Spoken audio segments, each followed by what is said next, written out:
Qué maravilloso es estar aquí. Sean bienvenidos. Ayúdenme a dar la bienvenida. Dígale 2 o 3, dígale: el pastor y yo te damos la bienvenida. El pastor y yo te damos la bienvenida con una sonrisa así. Gloria a Dios. Amén. Eso es. El pastor y yo. Dígale, no le diga solo usted. Amén. Bienvenidos a Fuente de Vida. Oh, un lugar donde se disfruta estar, donde hay deleite. Gracias a Dios. Sean todos bienvenidos a la casa del Señor. Dios bendiga el ministerio de alabanza más y más. Amén, amén. Como anunciamos, tenemos la bendición de que el pastor Vladimir Matos y su esposa está con nosotros hoy desde La Habana, Cuba. Gloria a Dios. Y hoy viene para compartirnos la palabra bendita del Señor. Sé que todos estamos esperando esa palabra. Vamos a invitar al pastor que pase adelante, venga y compártanos esa palabra que Dios le ha dado. Y este pueblo está listo para escuchar palabra de Dios, palabra de bendición. Bienvenido, una vez más, bienvenido a Fuente de Vida. Amén, amén, amén. Bien, mis hermanos, Dios les bendiga. Para mí un placer poder volver a estar aquí. Me siento como en casa. Pueden tomar sus asientos. Yo sé que el día de hoy, domingo, es agotador para la iglesia y yo pues voy a exponerle la palabra del Señor, pero prometo no ser largo, pero sí conciso respecto a lo que quiero hablar. Así que reitero, hermanos, Dios les bendiga. Estamos en la casa de Dios y en nuestra casa porque somos su familia, somos sus hijos. Y el Señor ha prometido, como lo dijo cuando el rey Salomón pues entregó, consagró el templo allá en 2 de Crónicas 7, cuando el Señor dijo: mis ojos estarán siempre en este lugar para escuchar el clamor de ustedes. Y dice: si yo cerrase los cielos para que no hubiese lluvia, o viniera la langosta y destruyera en la tierra, o viniera pestilencia. Y entonces dice el emblemático versículo 14: si se humillare mi pueblo, sobre el cual mi nombre es invocado, y oraren y buscaren mi rostro, y se convirtieren en sus malos caminos, dice, entonces yo iré desde los cielos, sanaré su pecado, perdonaré su pecado y sanaré su tierra. Bendito sea el Señor. Bien, hermanos, quiero traerle un tema importante de actualidad que yo quiero ir con ustedes brevemente al Apocalipsis.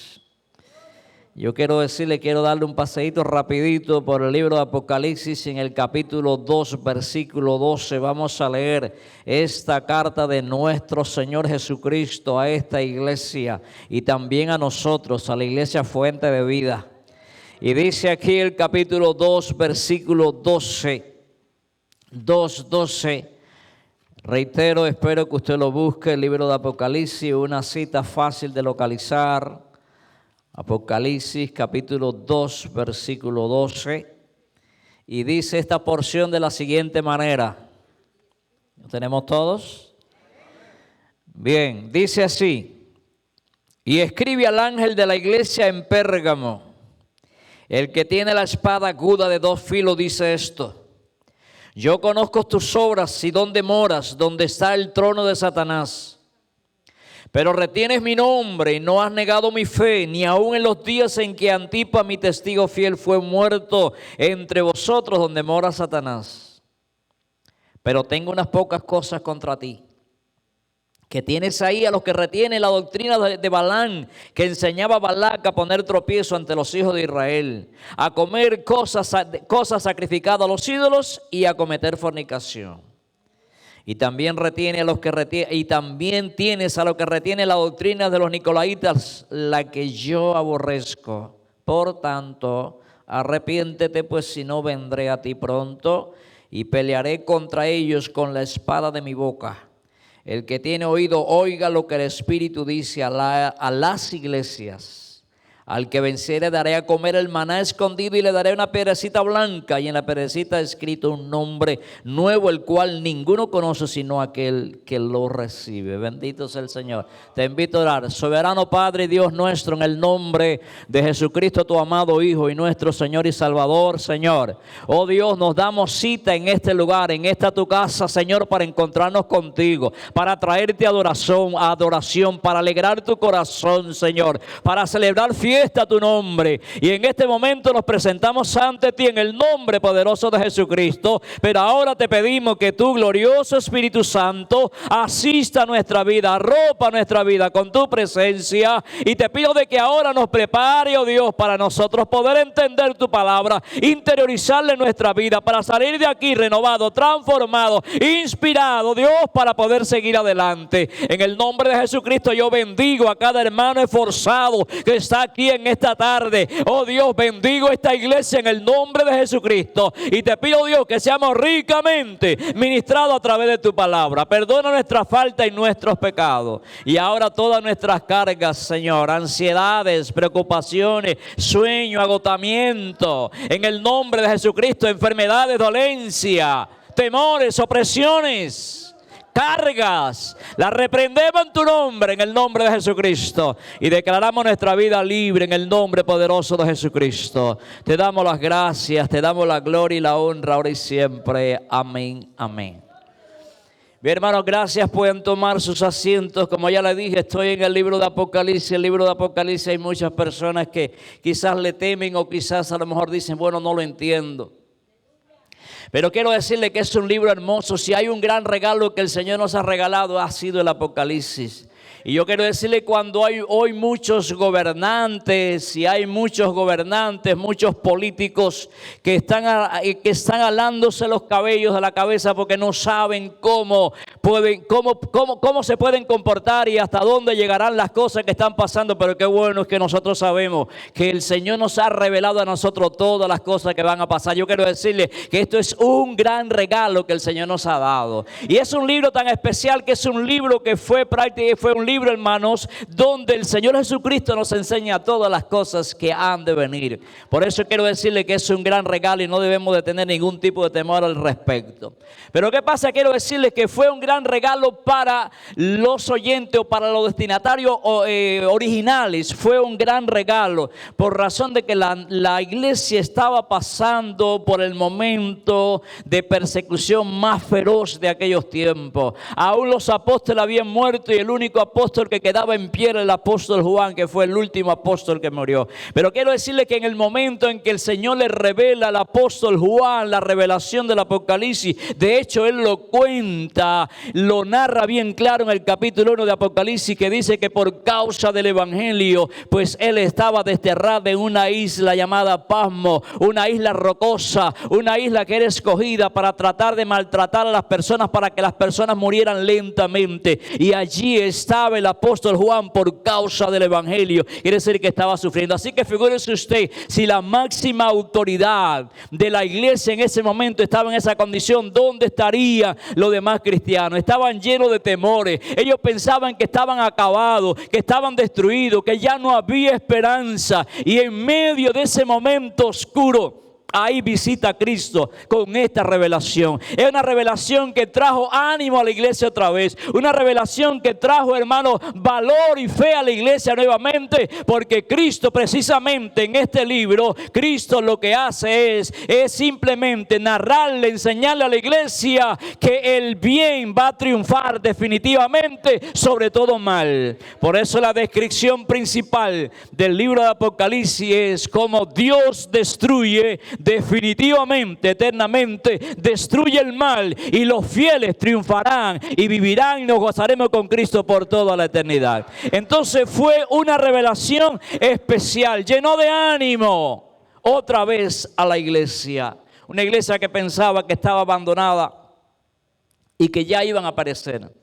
Pero sin embargo, por esa razón, en el capítulo 1, el apóstol Juan pues narra bien claro la visión que tuvo del Cristo resucitado. En la simple descripción de Cristo, de Juan, cómo él vio a Cristo glorificado y lleno de poder, eso fue suficiente para traer aliento. Quiero decirle que el libro de Apocalipsis está lleno mucho de simbolismo, y quiero decirle, hermanos, que los destinatarios originales entendían bien todas estas cosas. Este lenguaje del simbolismo lo entendían. Quizás nosotros no lo entendemos lo suficiente, pero ellos lo entendían. Pero quiero decirle que el simbolismo resalta mucho en el Apocalipsis por razón de que con el simbolismo había un mensaje. Quiere decir que era algo era una belleza literaria que le daba verdaderamente que tú podías entender profundidades grandes en poco espacio, profundidades grandes espirituales.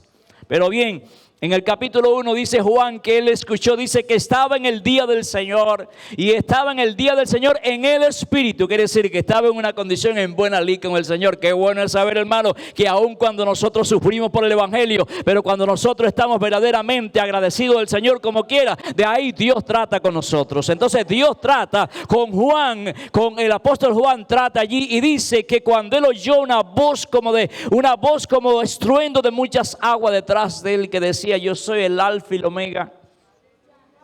Y dice que cuando se volteó para mirar, entonces él describe la manera tan gloriosa y poderosa en que se manifiesta Cristo.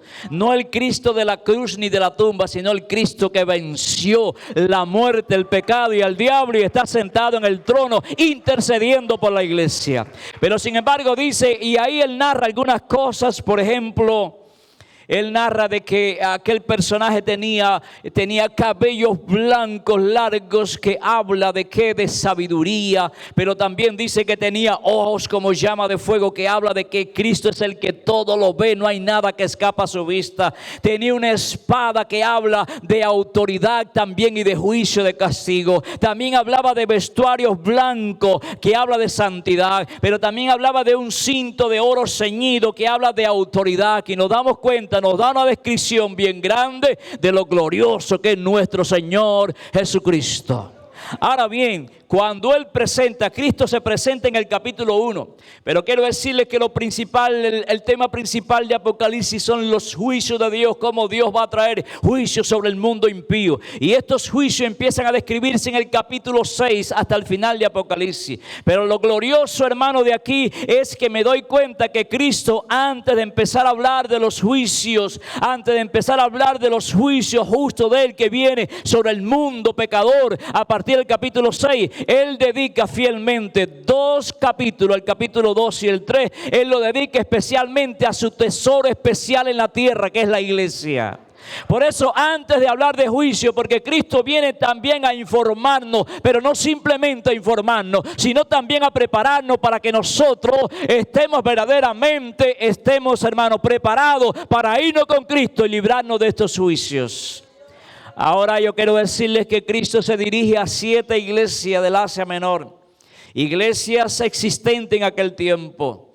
Por lo tanto, quiero decirle que aquí hay un registro histórico de 7 iglesias vigentes en aquel tiempo, pero también hay un aspecto doctrinal que aquí nosotros podemos aprender cuál es la verdadera iglesia que Cristo quiere. De estos 7 mensajes nosotros nos damos cuenta las cosas que a Él le gustan, cómo Él quiere que sea su iglesia. De hecho, aquí dentro de las 7 está la iglesia que dijo Cristo que se iba con Él. La iglesia que se iba con Él es la iglesia de Filadelfia. Así que si tú quieres irte con Cristo, mira la iglesia de Filadelfia.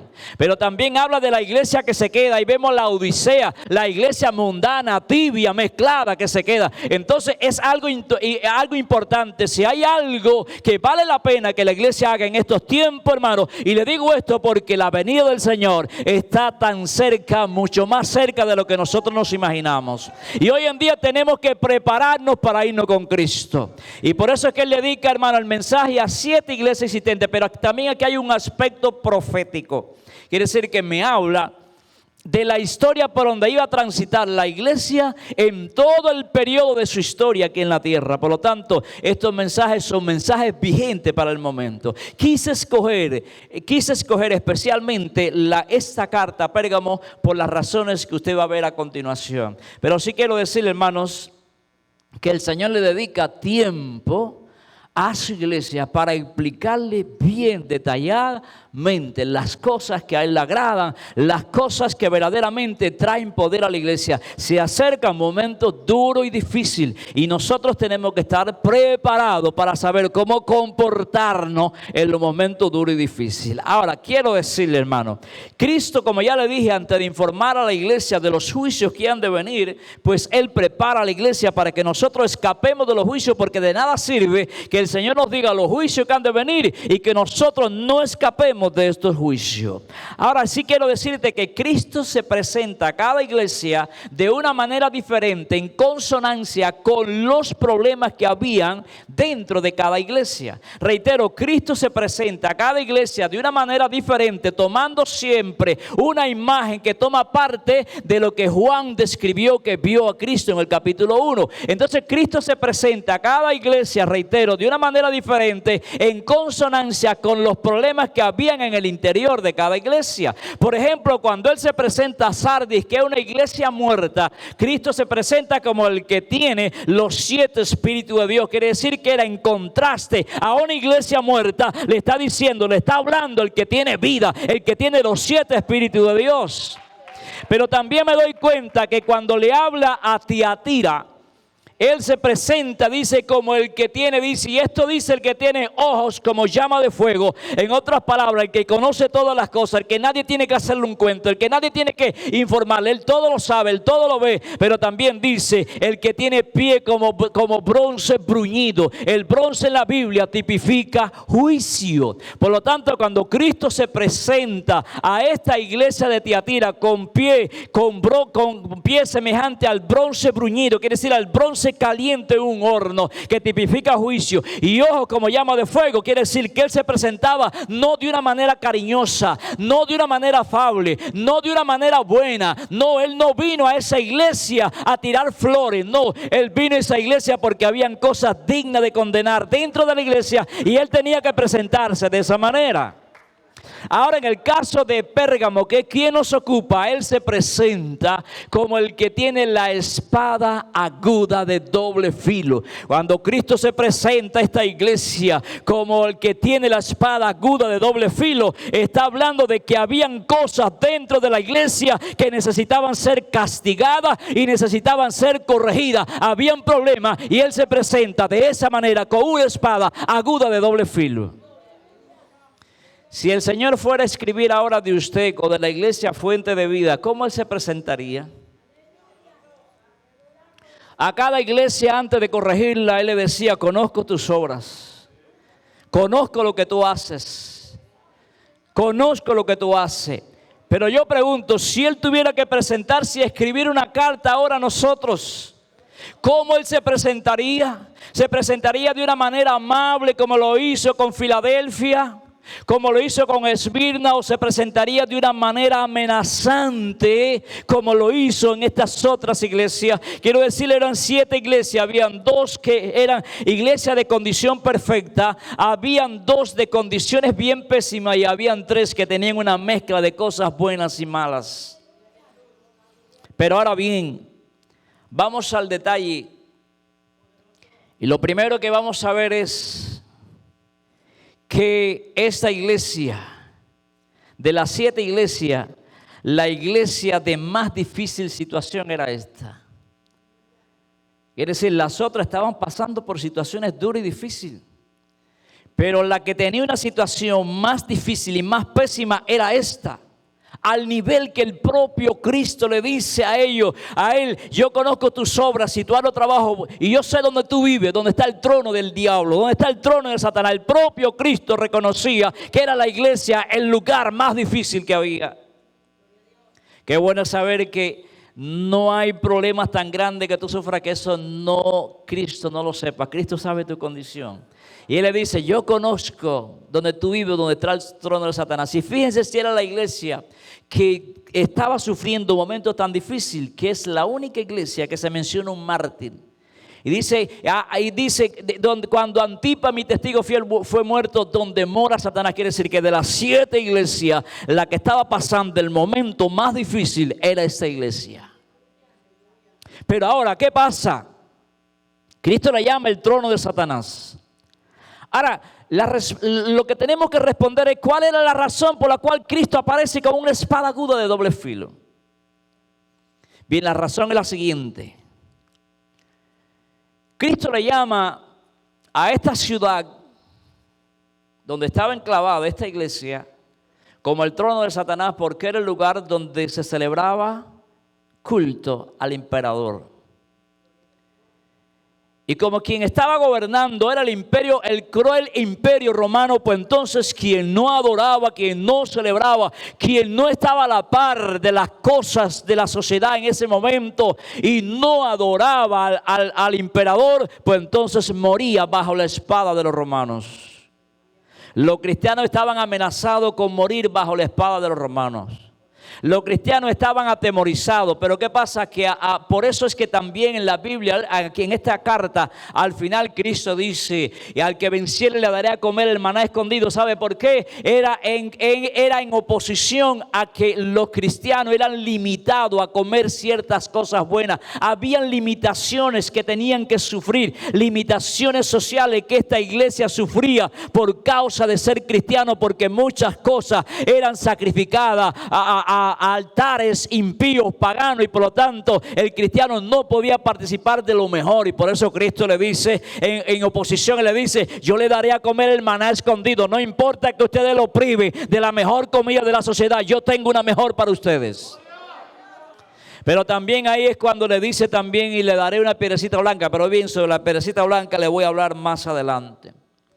Producto a que la iglesia estaba, y yo quiero decirle, cuando usted lee la carta de las 7 cartas del Apocalipsis, se va a dar cuenta cómo las iglesias han estado influenciadas por la cultura de su entorno. Y hoy en día de lo principal que la iglesia tiene que cuidarse es de la cultura, de lo que nos rodea a nosotros. Y quiero decirle que producto, hermano, a que la nación o de que la iglesia estaba en esta ciudad tan pagana, tan impía, tan perversa, muchos habían optado, dentro de la iglesia había un sector de cristianos que por temor a la espada de los romanos y por temor a las limitaciones que había que sufrir por ser cristiano, pues entonces había un sector dentro de la iglesia que empezó a dejarse ser influenciado por la cultura. Pero hoy quiero decirle que hoy en día nosotros tenemos que estar influenciados por la escritura y no por la cultura. Pero bien, quiero decirle que hubo entonces dentro de la iglesia un sector que empezó por temor a vender principios espirituales. Y entonces empezaron a vivir un evangelio mezclado. Por eso es que aparece aquí cuando el Señor le dice: tú tienes ahí a lo que tiene la doctrina de Balaam, que enseñaba a Balaam a poner tropiezo ante los hijos de Israel. Lo que le estaba diciendo es, hermanos, que había un sector de cristianos, de creyentes, que por temor a la espada de los romanos, por ese temor, empezaron a vivir un evangelio torcido, un evangelio mezclado, que simplemente, y quiero decirte que muchas veces cuando nosotros verdaderamente vivimos un evangelio torcido, es cuando nosotros empezamos a ver que la iglesia empieza a apagarse, se desaparece el poder de Dios, y es porque muchas veces, sin darnos cuenta, somos influenciados por la cultura. Pero ¿qué pasa? Que cuando ellos empezaron con el objetivo de evadir los sufrimientos que tenían que pasar por causa de ser cristianos, para evadir y por temor a la espada de los romanos, empezaron a vivir una vida, un evangelio ya no genuino. Y entonces, como le estaban huyendo a la espada de los romanos, aparece Cristo con una espada más cortante que la de los romanos. Por eso es que Cristo dice: escribe a esta iglesia y dile que dice el que tiene la espada. No dice el que tiene una espada, el que tiene la espada, la única espada aguda de doble filo, la espada que corta, que hiere más que la de los romanos, la espada que va a destruir a los enemigos. El que tiene la espada aguda de doble filo dice esto. Entonces Cristo le dice eso porque muchos le estaban temiendo a la espada de los romanos y estaban viviendo vidas cristianas defectuosas. Y entonces Cristo dice, ahora cuando Cristo se presenta como el que tiene la espada aguda de doble filo, este es un mensaje de aliento para los fieles, porque Cristo lo iba a defender de la espada de los romanos, pero también es un mensaje amenazante para los que estamos viviendo infieles. Porque Cristo le dijo, Ustedes le están huyendo a la espada de los romanos y se van a tropezar con la mía. La mía hiere más, es más letal, es más cortante que la de los romanos. Y yo quiero decirte que es mejor nosotros padecer bajo la espada de los hombres y no desamparados por Cristo, que no, hermano, sufrir bajo la espada de Cristo y desamparado por Él. No, es mejor sufrir lo que sea en esta tierra, pero siempre que Cristo me defienda. El cristiano hoy en día, y Dios va a someter a la iglesia a prueba. La iglesia va a tener que determinar a ver a quién le temen. Acuérdense que Cristo dijo: no le teman a aquellos que pueden matar el cuerpo y nada más pueden hacer. Témanle a aquel que puede matar el cuerpo y el alma echarla en el infierno. Por lo tanto, cuando a Cristo aquí lo dice, le está diciendo: no le teman. A los fieles le está diciendo: bien, los romanos le están haciendo sufrir a ustedes, pero los romanos van a tener que vérsela con mi espada, porque mi espada sí es temida.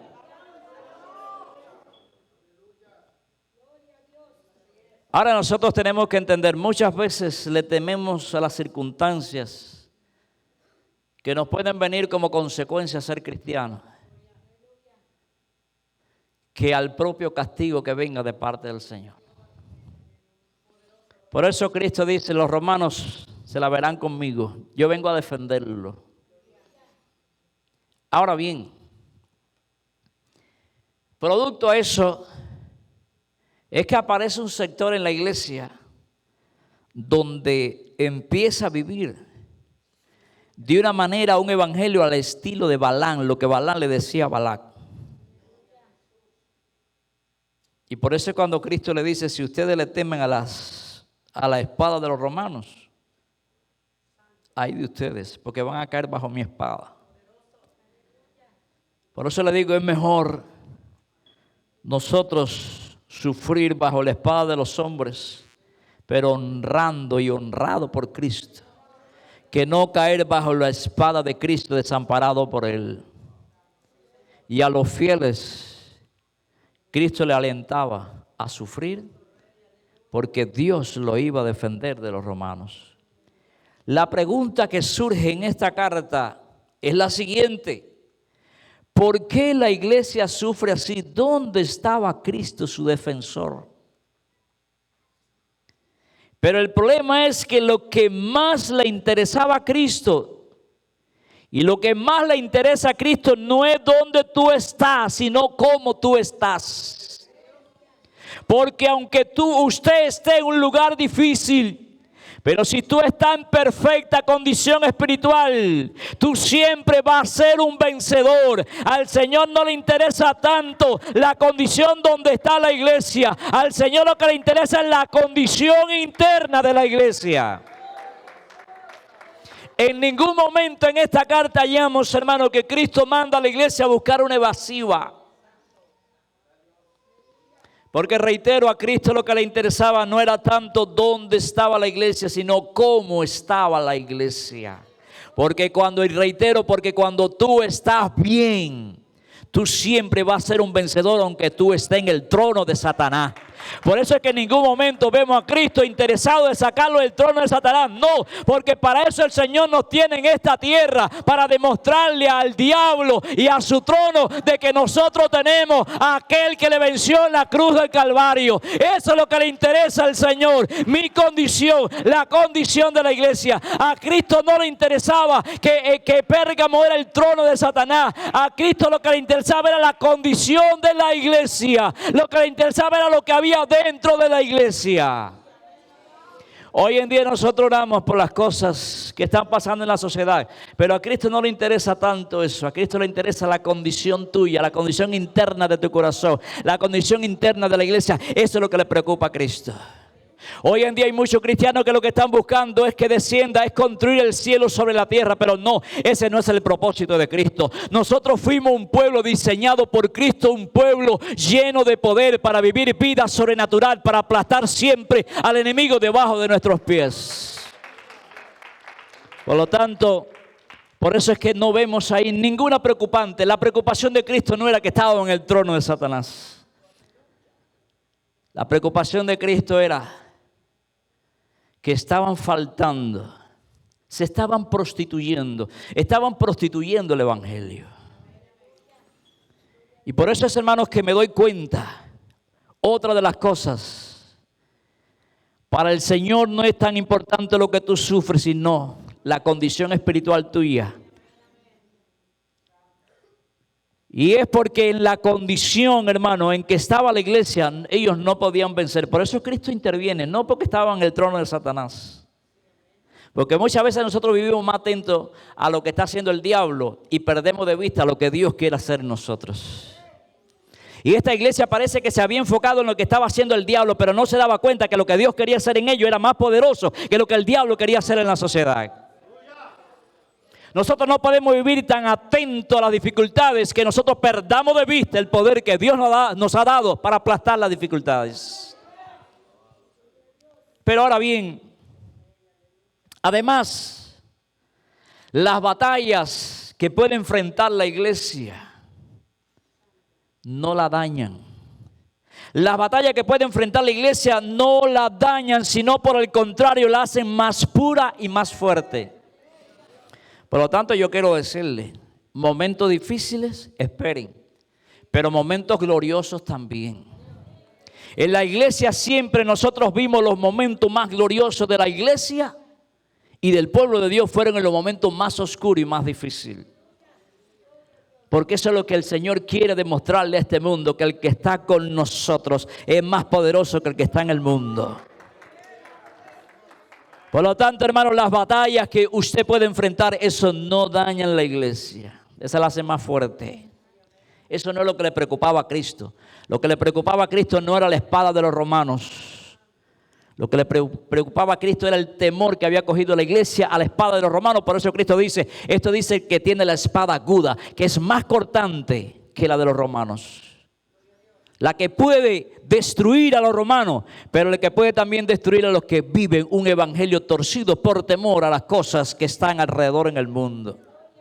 Y quiero decirte que aquí pasa lo mismo, hermano. Y es porque yo me doy cuenta que el Señor nos manda a cuidar la iglesia. Porque de hecho, originalmente la carta está dirigida al pastor. Dice, escribe al ángel de la iglesia.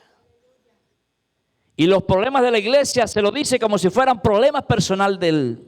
Porque el máximo responsable era el líder, el pastor de la iglesia. Pero sí quiero decirle que aquí cuando yo veo estas cosas es que el Señor veía que la iglesia ya estaba perdiendo la batalla porque se estaban dejando atemorizar por los romanos, por la espada de los romanos, y también estaban permitiendo que estuviera permeando del mundo algunas cosas dentro de la iglesia. Eso es lo que le preocupaba a Cristo y él ahí sí veía una derrota asegurada para la iglesia si la iglesia no sacaba ese tipo de persona que había dentro de la iglesia. Por eso dice, tengo contra ti que tú tienes ahí a lo que retienen la doctrina de Balaam, que enseñaba a Balac a poner tropiezo ante los hijos de Israel, a comer cosas sacrificadas a los ídolos y a cometer fornicación. Y yo me doy cuenta que esto es parecido a lo que le pasó a la nación de Israel allá en el capítulo 6 y 7 de Josué, cuando ellos perdieron la batalla ante Jai. Y cuando Moisés se tiró a pedirle cuenta a Dios y a cuestionar a Dios. Y el Señor le dijo, Josué, esa no es manera de tú postrarte ante mí. Levántate, yo no he fallado. Fallaron ustedes. Israel tiene un anatema dentro de ellos y mientras que no saquen el anatema, ellos no van a poder hacer frente a los enemigos, sino que van a huir de los enemigos.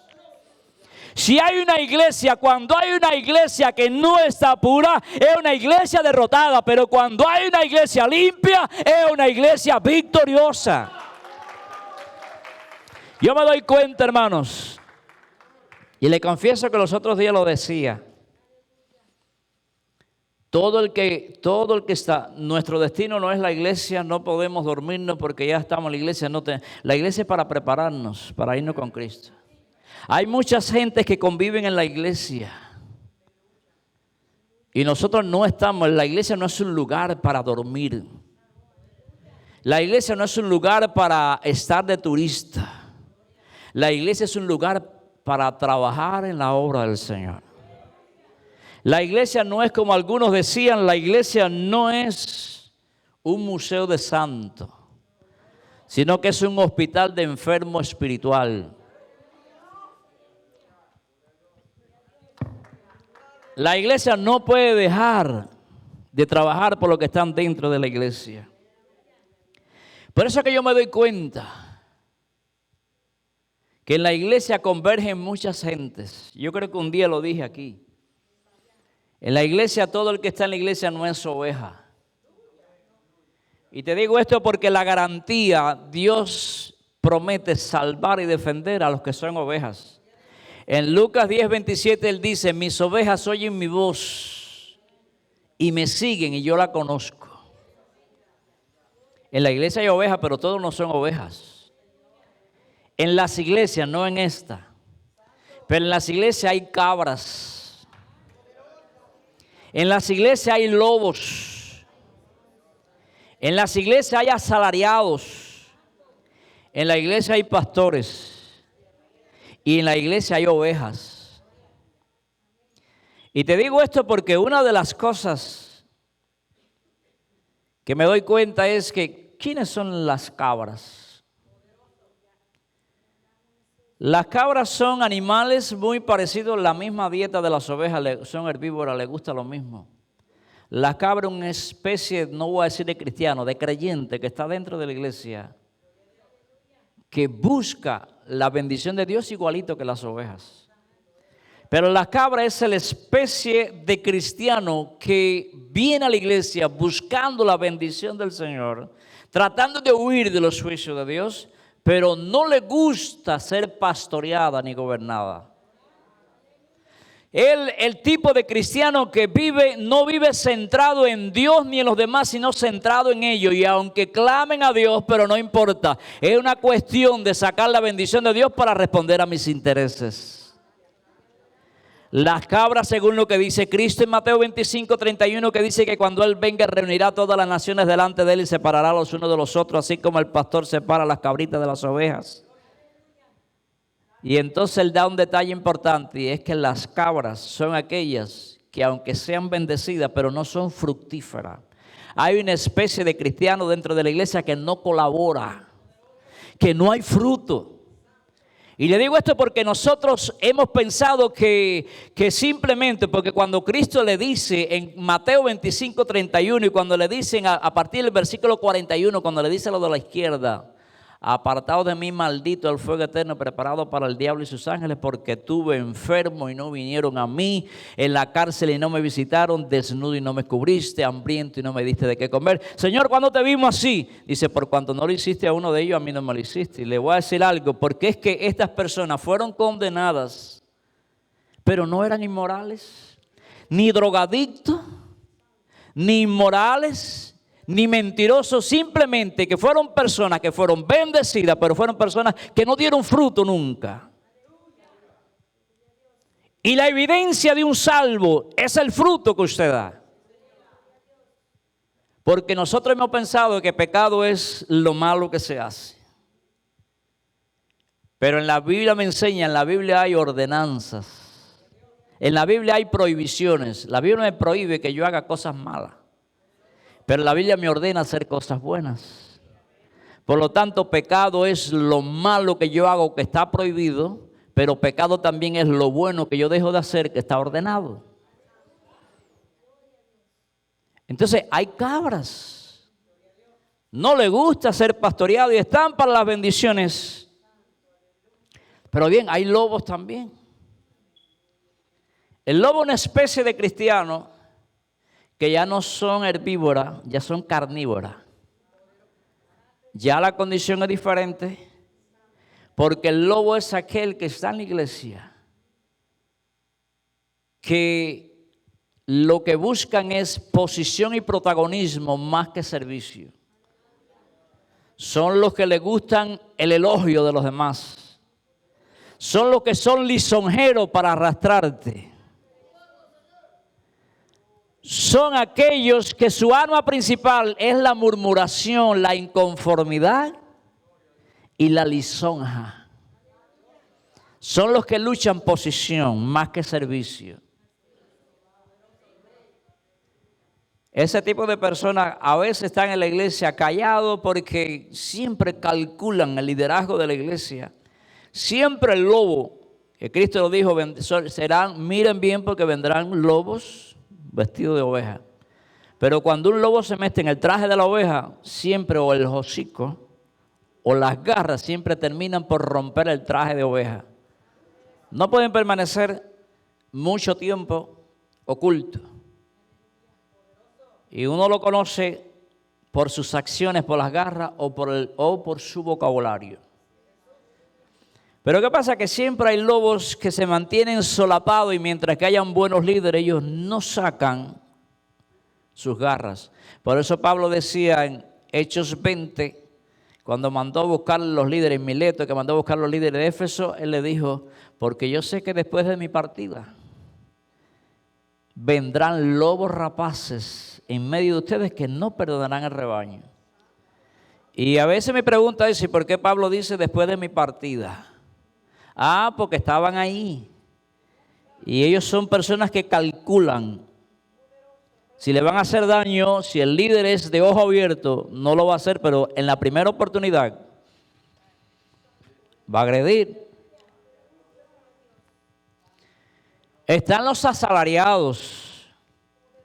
Los asalariados son los que sirven mientras que las cosas le va bien. Interesados en los bienes materiales. Interesados en la ganancia. Pero son transigentes, permiten el pecado con el objetivo de alimentar su ego, tener más personas y para no perder el aplauso de la gente. En contraposición al asalariado está el pastor, que el pastor es aquel que hace la voluntad de Dios aunque le cueste el aplauso de los demás. El que predica la palabra que a Dios le dice, no la que le agrada a la gente, aunque le cueste la aceptación de los demás. Aquel que cuando vienen aún las adversidades, él se mantiene firme, defendiendo el rebaño. Pero están también las ovejas. En el libro de Ezequiel 34 hay una clasificación de 6 tipos de ovejas. Ovejas no son los perfectos, no. La iglesia está llena de ovejas. Ovejas no son los perfectos. Las ovejas son personas que a pesar de las debilidades, pero sienten pasión por seguir a Cristo. Yo recuerdo una vez que alguien, por razón en Cuba, el sistema de gobierno de la iglesia quizás difiere un poquitico de acá, pero en algún momento hubo que hacer un movimiento de pastor de una iglesia por dificultad. Y vino una hermana de la iglesia y me dice, pastor, si se llevan a fulano de ahí, la iglesia entera se va con él. Y digo, sobrada razón para saber que no hizo un buen trabajo. Porque si yo soy líder, yo hago seguidor de Cristo, no seguidor mío. Si yo me voy, ellos quedan porque ellos son seguidores de Cristo, no míos. Si se van con él, fue porque él hizo el mal trabajo y lo hizo seguidores de él. Esos son lobos. Seguidores de él y no seguidores de Cristo. El seguidor de Cristo permanece firme. Pero bien, hay 6 tipos de ovejas.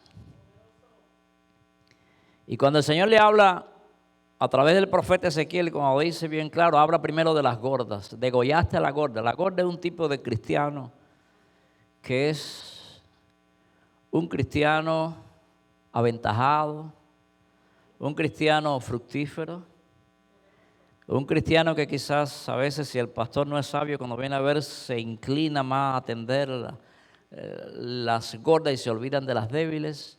Y entonces es un tipo de oveja que aunque es oveja, pero no tener corazón de pastor, pueden acornear o golpear a las débiles. Si un líder le da mucha atención a una oveja gorda porque beneficia al pastor, la débil dice, me voy porque a mí no me aman. Es como cuando tú pones una oveja gorda y una débil, la gorda va a cornear, no va a dejar tomar agua bien a la débil, ni al pasto, pero bien. Está la segunda oveja, es la perniquebrada, y dice el Señor, no vendaste la perniquebrada. La perniquebrada quiere decir pata rota, pata quebrada. Es el tipo de cristiano que enfrenta problemas en la vida, sufrimientos, pérdidas, sufrimiento muy fuerte y camina con dificultad. Y dice el Señor que hay que vendarla. ¿Para qué se venda? Un herido se venda para evitar una reinfestación o evitar que sea lastimado. Y cuando ese tipo de oveja nosotros la vendamos con nuestro amor, evitamos que sean lastimadas con otras cosas. Hay un tipo de oveja, la tercera oveja es la enferma. Y dice, no curaste la enferma. La enferma es aquella que tiene un área en su vida que todavía no ha podido vencer en su interior. Puede ser una adicción a algo, una atadura mental, emocional, o física, o espiritual, pero está enferma y necesita ayuda para que pueda superar un área en su vida que no ha podido vencer. Pero no deja por eso de ser oveja. No estamos hablando que la iglesia es para gente justa. La cuarta oveja es la descarriada.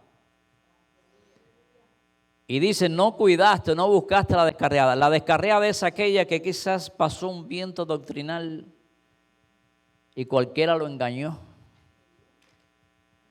Y entonces se descarría, porque algún viento doctrinal de estos que aparecen le sopló al oído y creyó y se fue. O está en peligro. Esa tenemos que cuidarla, protegerla. Está la oveja perdida. La perdida es aquella que quizás todavía no está, porque todavía no somos todo lo que estamos. Y tristemente no estamos todo lo que somos ni somos todo lo que estamos. Pero hay una serie, entonces la iglesia está mezclada. Nosotros no podemos conformarnos con simplemente ya estar en la iglesia y ver a fulano en la iglesia. La iglesia es el lugar para trabajar con la gente. ¿Por qué? Porque hay gente que viene con temor a la espada de los romanos y entra aquí, entonces vive un sincretismo religioso. Vive adorando a Dios, pero vive adorando al mundo. Y como yo le dije, nosotros tenemos que cuidarnos de que nosotros no seamos influenciados por la cultura, sino influenciados por la Escritura.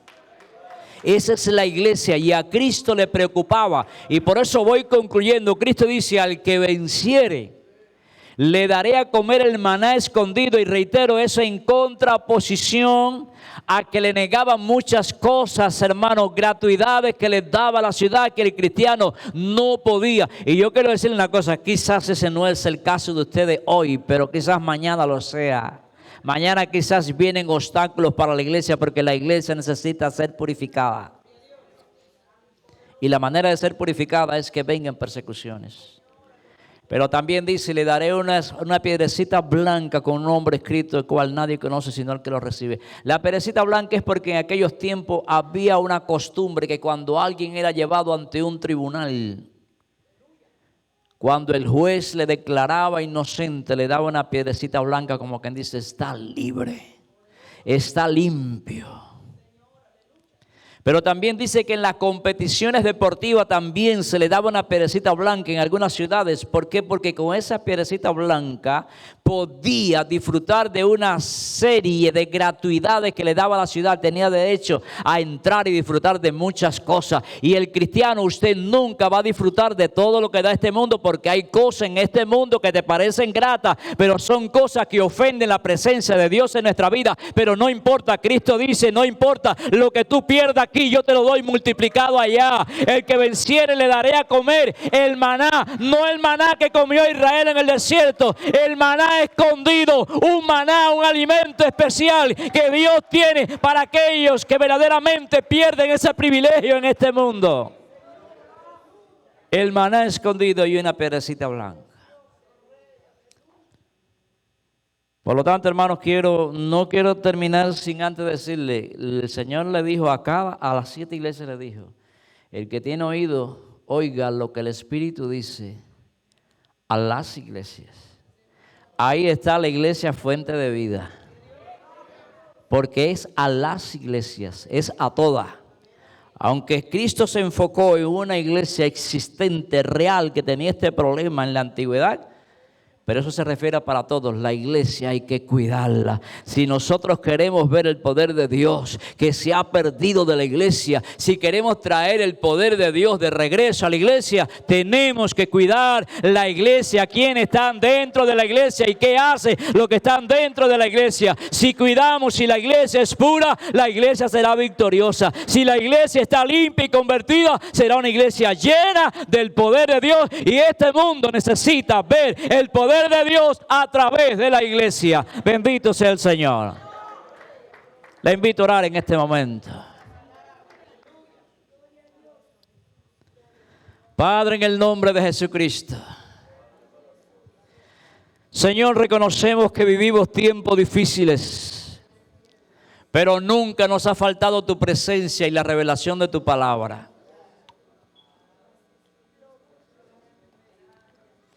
Gracias porque vienen tiempos duro y difícil, pero también vienen tiempos gloriosos para los que te aman, para los fieles. Clamamos, Señor, e intercedemos y sabemos que estamos en el centro de tu divina y perfecta voluntad, porque queremos, Dios, que el poder tuyo vuelva a la iglesia. Y queremos trabajar en pos de esta tarea, que el poder tuyo vuelva a tu iglesia en todo el mundo. El mundo necesita ver, oh Dios, la manifestación gloriosa tuya en la iglesia y a través de la iglesia. Clamamos a ti, oh Dios, por la iglesia en todo el mundo y clamamos a ti, oh Dios, por esta iglesia. Clamamos por nuestra vida. Ayúdanos, Dios mío, a nosotros enfocarnos, Dios, en volver a ti y que seamos influenciados por la Escritura y no por la cultura de este mundo que nos rodea. Queremos, Dios, que el poder tuyo vuelva, regrese a la iglesia, Señor. Sabemos que tú vienes a buscar una iglesia, Dios mío, limpia y sin mancha, sin arruga. Y te pedimos, Dios, que nos ayude, porque sabemos que esta es tu voluntad para con nosotros, para este momento. Bendecimos esta iglesia, Señor. Bendecimos al liderazgo, bendecimos a sus pastores, bendecimos esta iglesia, bendecimos aún esta comunidad que rodea la iglesia. Que esta iglesia pueda irradiar poder y presencia tuya y que las obras del diablo sean desplazadas en el nombre poderoso de Jesucristo. Te damos las gracias, Señor. Te damos la gloria y te damos la honra, ahora y siempre, en el nombre poderoso de Jesucristo. Glorioso Espíritu Santo, que estas palabras hagan eco en nuestra vida y en nuestros corazones todos los días de nuestra vida hasta que tú vengas, hasta tu bendita y gloriosa venida por nosotros. Te lo pedimos en el nombre de Jesús y te damos las gracias. Amén. Amén.